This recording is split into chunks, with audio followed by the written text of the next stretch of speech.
کہ وہ اپنا نورانی وجدانی ایمانی بیان سنائیں. ان کی آمد سے پہلے نعرہ تکبیر، نعرہ رسالت، نعرہ رسالت، نعرہ حیدری، نعرہ تحقیق. علماء اہل سنت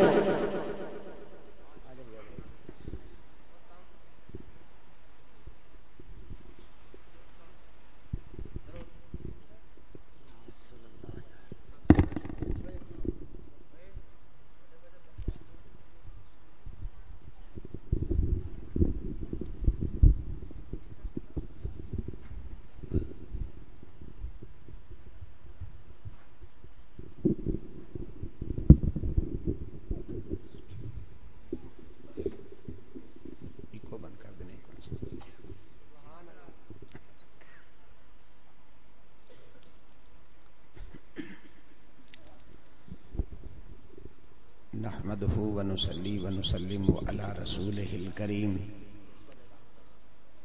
اما بعد فاعوذ بالله من الشيطان الرجيم. بسم الله الرحمن الرحيم.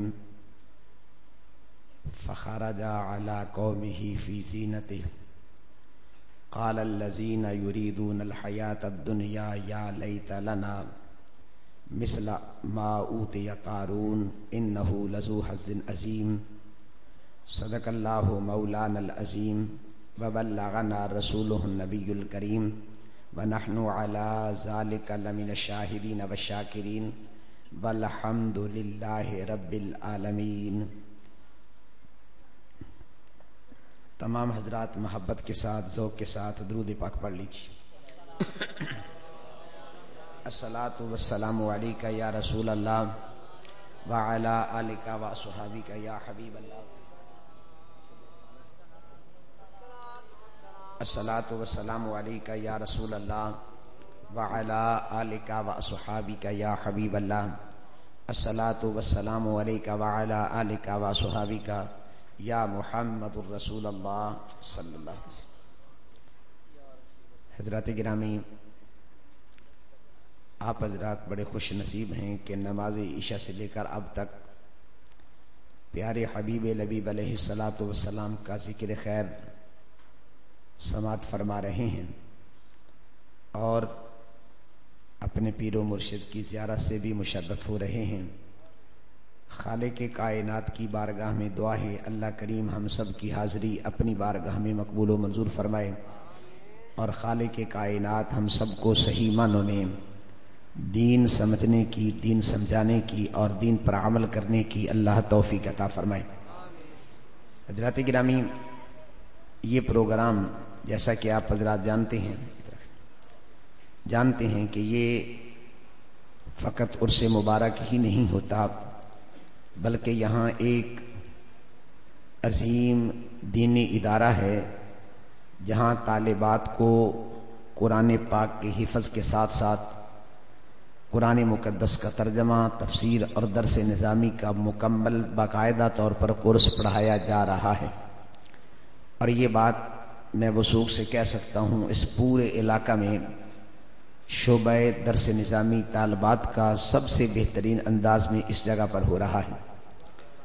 تو پیارے حبیب لبیب علیہ الصلاۃ والسلام کا ذکر خیر آپ سماعت فرما رہے تھے. اس حوالے سے مجھے عموماً بابا جی کا حکم ہوتا ہے کہ آپ نے علم اور مدرسے کے حوالے سے ضرور گفتگو کرنی ہے. اس کا مطمع نظر یہ ہوتا ہے کہ تاکہ آپ لوگوں کے دلوں میں یہ ذوق پیدا ہو، یہ جذبہ پیدا ہو کہ ہم اپنے بیٹوں کو اور اپنی بیٹیوں کو قرآن مقدس کی تعلیم کی طرف متوجہ کریں. اس حوالے سے میں جس گفتگو کا آغاز کرنا چاہتا ہوں، اس سے قبل ایک شعر آپ کی نظر کر کے پھر میں اپنی گفتگو کا آغاز کروں گا. کسی شاعر نے بڑے خوبصورت پیرائے میں ہماری ذمہ داری کو بیان کرتے ہوئے کہا کہ حق نے کر رکھی ہیں دوہری خدمتیں تیرے سپرد. اگر آپ توجہ کے ساتھ اس شعر کو سماعت فرمائیں گے تو میرے میسج اور میری گفتگو کا یہ خلاصہ ہوگا. حق نے کر رکھی ہیں دوہری خدمتیں تیرے سپرد، خود تڑپنا بھی ہے اوروں کو تڑپانا بھی ہے. حق نے کر رکھی ہیں دوہری خدمتیں تیرے سپرد، خود تڑپنا بھی ہے اوروں کو تڑپانا بھی ہے. خود سراپا نور بن جانے سے کب بنتا ہے کام، خود سراپا نور بن جانے سے کب بنتا ہے کام، اس ظلمت کدہ میں نور پھیلانا بھی ہے، خود سراپا نور بن جانے سے کب بنتا ہے کام، اس ظلمت کدہ میں نور پھیلانا بھی ہے۔ یہ نور پھیلانا میری اور آپ سب کی ذمہ داری ہے۔ اس حوالے سے میں چند معروضات آپ کے گوش گزار کروں گا کیونکہ وقت کافی ہو چکا ہے، یقیناً انسانی طبعی تقاضے ہوتے ہیں۔ انشاءاللہ میں کوشش کروں گا کہ اختصار کے ساتھ اپنے معروضات میں آپ تک پہنچا سکوں۔ بلا تمہید میں نے جس آیت کو اپنی گفتگو کا عنوان بنایا ہے، اس کا سیاق و سباق اگر آپ ذہن میں رکھ لیں تو پھر آیت کا مفہوم سمجھ میں آئے گا۔ عزیزان گرامی، حضرت موسیٰ علیہ السلام کے زمانہ میں ایک آدمی تھا جس کا نام تھا قارون۔ میرا خیال ہے کہ ہر آدمی جو کتاب سے تھوڑا سا تعلق رکھتا ہے اس بندے نے قارون کا نام لازمی سنا ہوگا۔ قارون وہ انسان ہے جس کے پاس اتنی دولت تھی کہ شاید اس کا حساب کرنا بھی ممکن نہ ہو۔ علماء فرماتے ہیں کہ قارون کے خزانے کی چابیاں 40 اونٹ اٹھایا کرتے تھے۔ اب جس کے خزانے کی چابیاں اتنی ہیں، اب آپ اندازہ کریں اس کا خزانہ کتنا ہوگا۔ اور قرآن مقدس میں لفظ ہے اسبہ، ایک جماعت قارون کے خزانے کی چابیاں اٹھایا کرتی تھی۔ اب قارون کے دل میں خیال پیدا ہوا کہ میں دنیا کے سامنے اپنے خزانے کی نمائش کروں، دنیا کو بتاؤں دیکھو میرے پاس کتنا خزانہ موجود ہے، میرے پاس کتنی دولت موجود ہے، میرے پاس کتنا مال موجود ہے۔ اس نے صحرا کے علاقے میں اپنے خزانے کی نمائش لگائی، اپنے ملازمین کو، اپنے نوکروں کو اس نے آرڈر دیا کہ یہاں میرا سارا خزانہ صحرا میں رکھ دیا جائے۔ انہوں نے ہیرے جواہر اور موتی صحرا میں سجا دیے۔ اب ظاہر سی بات ہے اتنے خزانے کو سجانے کے لیے ایک دن نہیں کئی مہینے درکار تھے۔ جس وقت خزانے کو صحرا کے اندر سجا دیا گیا، اس کے بعد قارون نے اپنے اس علاقے میں، اپنے ملک میں اعلان کرایا۔ وہ اعلان کیا تھا؟ فخرج علی قومہ فی زینتہ۔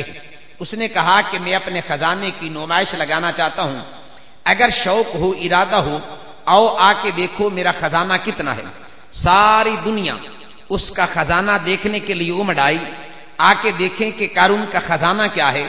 جب ان لوگوں نے قارون کے